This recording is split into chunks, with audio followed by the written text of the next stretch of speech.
दोस्तों, आपने बुद्ध की ऐसी बहुत सी कहानियां सुनी होंगी, पर आज की कहानी आपका जीवन पूरी तरह से बदलने वाली है। दोस्तों, चैनल पर नए हैं तो हमारे चैनल को सब्सक्राइब करें और बेल आइकन को दबाना ना भूलें। गौतम बुद्ध किसी उपवन में विश्राम कर रहे थे। तभी बच्चों का एक झुंड आया और पेड़ पर पत्थर मारकर आम गिराने लगा। एक पत्थर बुद्ध के सर पर लगा और उससे खून बहने लगा।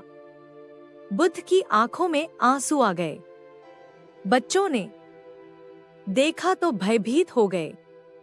उन्हें लगा कि अब बुद्ध उन्हें भला बुरा कहेंगे। बच्चों ने उनके चरण पकड़ लिए और उनसे क्षमा याचना करने लगे। उनमें से एक बच्चे ने कहा, हमसे बड़ी भूल हो गई है। मेरी वजह से आपको पत्थर लगा और आपके आंसू आ गए। इस पर बुद्ध ने कहा, बच्चों, मैं इसलिए दुखी हूँ कि तुमने आम के पेड़ पर पत्थर मारा तो पेड़ ने बदले में तुम्हें मीठे फल दिए, लेकिन मुझे मारने पर मैं तुम्हें सिर्फ भय दे सका। परिश्रम के साथ धैर्य भी। एक बार भगवान बुद्ध अपने अनुयायियों के साथ किसी गांव में उपदेश देने जा रहे थे। उस गांव से पूर्व ही मार्ग में उन लोगों को जगह-जगह बहुत सारे गड्ढे खुदे हुए मिले। बुद्ध के एक शिष्य ने उन गड्ढों को देखकर जिज्ञासा प्रकट की, आखिर इस तरह गड्ढे का खुदे होने का तात्पर्य क्या है। बुद्ध बोले, पानी की तलाश में किसी व्यक्ति ने इतने गड्ढे खोदे हैं। यदि वह धैर्यपूर्वक एक ही स्थान पर गड्ढा खोदता तो उसे पानी अवश्य मिल जाता, पर वह थोड़ी देर गड्ढा खोदता और पानी न मिलने पर दूसरा गड्ढा खोदना शुरू कर देता। व्यक्ति को परिश्रम करने के साथ धैर्य भी रखना चाहिए। अमृत की खेती। एक बार भगवान बुद्ध भिक्षा के लिए एक किसान के यहाँ पहुँचे। तथागत को भिक्षा के लिए आया देखकर किसान उपेक्षा से बोला, श्रमण, मैं हल जोतता हूँ और तब खाता हूँ। तुम्हें भी हल जोतना और बीज बोना चाहिए और तब खाना खाना चाहिए। बुद्ध ने कहा, महाराज, मैं भी खेती ही करता हूँ। इस पर किसान को जिज्ञासा हुई। बोले, गौतम, मैं तुम्हारा हल देखता हूँ, न बैल और नहीं खेती के स्थल। तब आप कैसे कहते हैं कि आप भी खेती ही करते हैं? आप कृपया अपनी खेती के संबंध में समझाएं। बुद्ध ने कहा, महाराज, मेरे पास श्रद्धा का बीज तपस्या रूपी वर्षा, प्रजा रूपी जोत और हल है, पाप भीरुता का दंड है, विचार रूपी रस्सी है, स्मृति और जागरूकता रूपी हल की फाल और पेनी है। मैं वचन और कर्म में संयत रहता हूँ। मैं अपनी इस खेती को बेकार घास से मुक्त रखता हूँ और आनंद की फसल काट लेने तक प्रयत्नशील रहने वाला हूँ। अप्रमाद मेरा बैल है, जो बाधाएं देखकर भी पीछे मुंह नहीं मोड़ता है। वह मुझे सीधा शांति धाम तक ले जाता है। इस प्रकार मैं अमृत की खेती करता हूँ। मृत्यु के उपरांत क्या? एक बार बुद्ध से मलुक्यपुत्र ने पूछा, भगवान, आपने आज तक यह नहीं बताया कि मृत्यु के उपरांत क्या होता है। उसकी बात सुनकर बुद्ध मुस्कुराए। फिर उन्होंने उससे पूछा, पहले मेरी एक बात का जवाब दो। अगर कोई व्यक्ति कहीं जा रहा हो और अचानक कहीं से आकर उसके शरीर में एक विषबुझा बाण घुस जाए तो उसे क्या करना चाहिए? पहले शरीर में घुसे बाण को हटाना ठीक रहेगा या फिर देखना कि बाण किधर से आया है और किसे लक्ष्य कर मारा गया है? मलुक्यपुत्र ने कहा, पहले तो शरीर में घुसे बाण को तुरंत निकालना चाहिए, अन्यथा विष पूरे शरीर में फैल जाएगा। बुद्ध ने कहा, बिल्कुल ठीक कहा तुमने। अब यह बताओ कि पहले इस जीवन के दुखों के निवारण का उपाय किया जाए या मृत्यु की बातों के बारे में सोचा जाए? मलुक्यपुत्र अब समझ चुका था और उसकी जिज्ञासा शांत हो गई। बुद्ध ने कहा, बका हित करो। एक दिन एक व्यक्ति बुद्ध के पास पहुंचा। वह बहुत अधिक तनाव में था। अनेक प्रश्न उसके दिमाग में घूम घूम कर उसे परेशान कर रहे थे, जैसे आत्मा क्या है?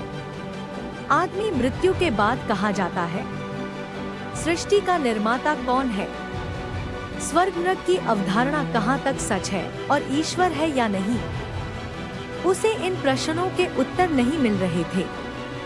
जब वह बुद्ध के पास पहुंचा तो उसने देखा कि बुद्ध को कई लोग घेर कर बैठे हैं। बुद्ध उन सभी के प्रश्नों व जिज्ञासाओं का समाधान अत्यंत सहज भाव से कर रहे हैं। काफी देर तक यह क्रम चलता रहा, किंतु बुद्ध धैर्यपूर्वक हर एक को संतुष्ट करते रहे। बेचारा व्यक्ति वहां का हाल देखकर परेशान हो गया। उसने सोचा कि इन्हें दुनियादारी के मामलों में पड़ने से क्या लाभ। अपना भगवत भजन करें और बुनियादी समस्याओं से ग्रस्त इन लोगों को भगाएं।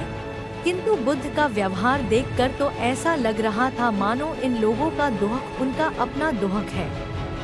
आखिर उस व्यक्ति ने पूछ ही लिया, महाराज, आपको इन सांसारिक बातों से क्या लेना देना? बुद्ध बोले, मैं ज्ञानी नहीं हूँ और इंसान हूँ। वैसे भी वह ज्ञान किस काम का, जो इतना घमंडी और आत्मकेंद्रित हो कि अपने अतिरिक्त दूसरे की चिंता ही न कर सके। ऐसा ज्ञान तो अज्ञान से भी बुरा है। बुद्ध की बातें सुनकर व्यक्ति की उलझन दूर हो गई।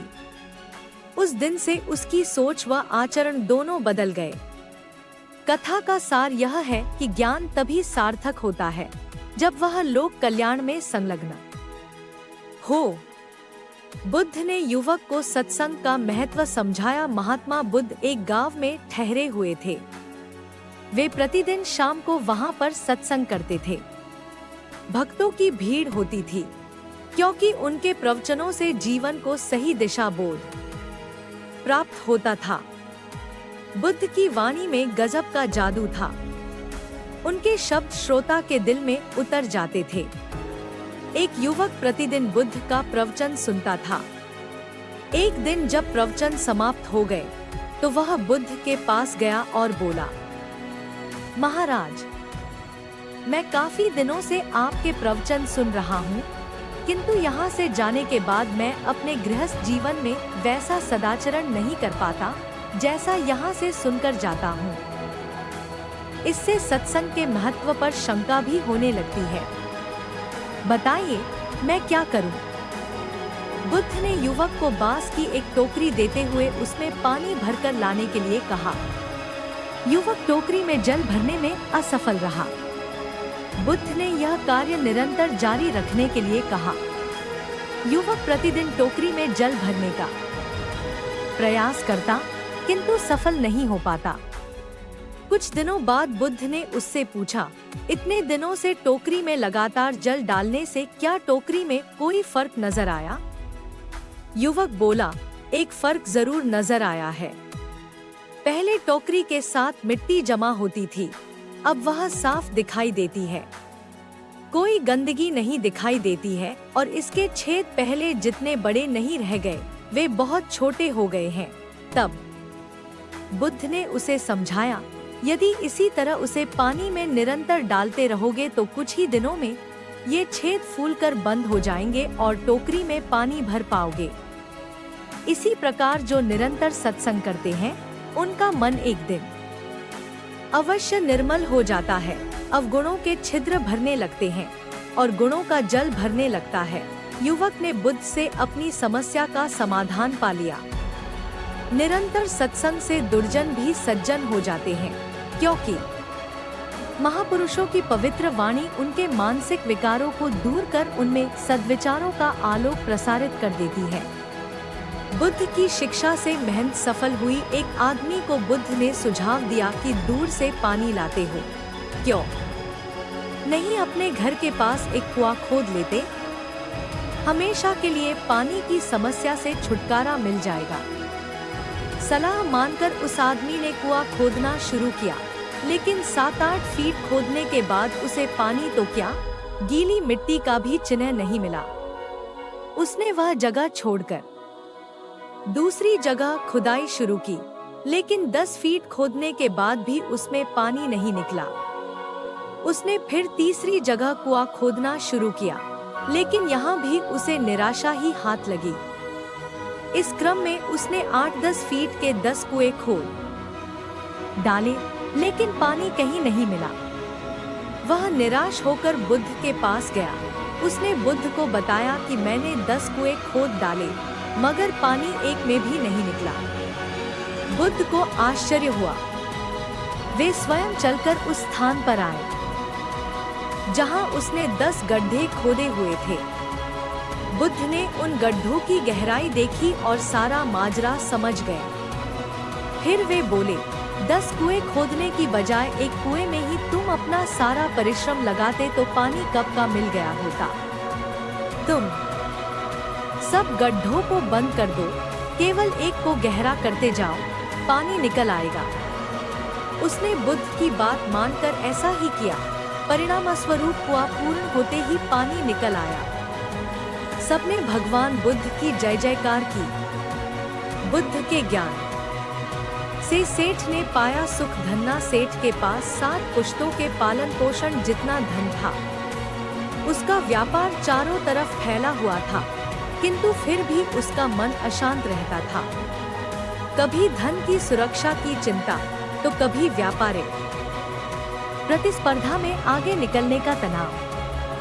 चिंता और तनाव के कारण वह अस्वस्थ रहने लगा। उसके मित्र ने उसकी गिरती दशा देखी तो उसे बुद्ध के पास जाने की सलाह दी।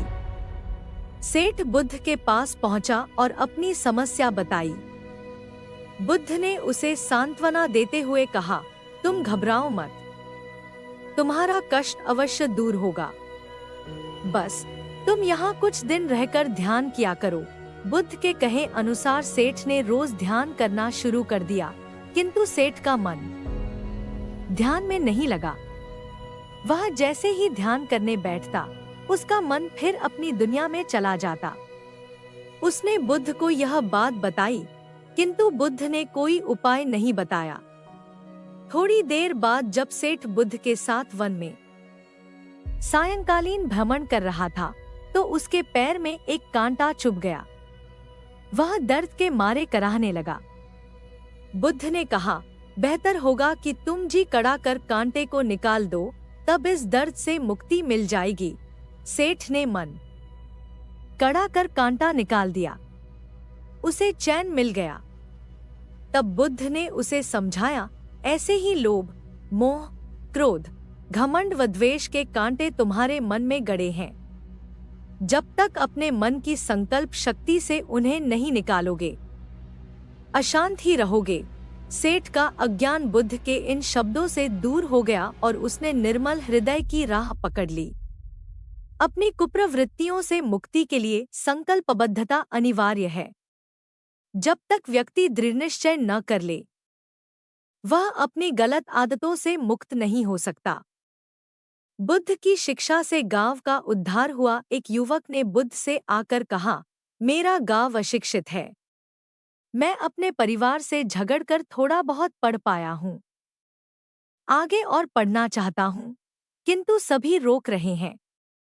घर के लोग सोचते हैं कि खेती में खूब पैसा है और उसके लिए किसी शिक्षा की आवश्यकता नहीं है। यही सोच गांव वालों की भी है। कृपया आप मेरे गांव चलकर वहां शिक्षा का प्रसार करवाइए। बुद्ध युवक की बात मानकर गांव आ गए। धर्म भीरू ग्रामीणों ने बुद्ध का सत्कार किया और रोज उनके प्रवचन सुनने आने लगे। बुद्ध जब भी शिक्षा का महत्व बताते, ग्रामीण विरोधी मत रखते। एक दिन एक महिला अपने 5 साल के बच्चे के लिए पूछने लगी कि उसे किस उम्र से शिक्षा दिलवाएं। तब बुद्ध ने समझाया कि तुम्हें तो 5 वर्ष पूर्व उसकी शिक्षा शुरू कर देनी थी। उसे क्या खाना है, क्या नहीं, कैसे व क्या बोलना है आदि बातें शुरू से सिखाओगी, तभी तो वह अपना उचित ख्याल रख सकेगा। बुद्ध की यह बात महिला सहित सभी ग्रामीणों को समझ में आ गई। उन्होंने अपने बच्चों को विद्यालय भेजना शुरू किया। यह समय वर्षा का था। युवक ने लोगों को जल संग्रहण की तकनीक बताई। अधिकांश ने उपहास किया, किंतु युवक अपना काम करता रहा। बुद्ध का सहयोग प्राप्त था, इसलिए किसी ने उसका खुलकर विरोध नहीं किया। जब गर्मी में भीषण जल संकट के कारण फसलें सूखने लगीं, तो युवक ने कुएं खुदवाए जिनमें जल संग्रहण की तकनीक के कारण खूब पानी निकला। ग्रामीण अब शिक्षा का महत्व समझ चुके थे। धीरे धीरे संपूर्ण गांव शिक्षित हो गया। ज्ञान हर उम्र में अर्जित किया जा सकता है। यही ज्ञान हमें जीवन में आने वाली समस्याओं के समाधान की राह सुझाता है।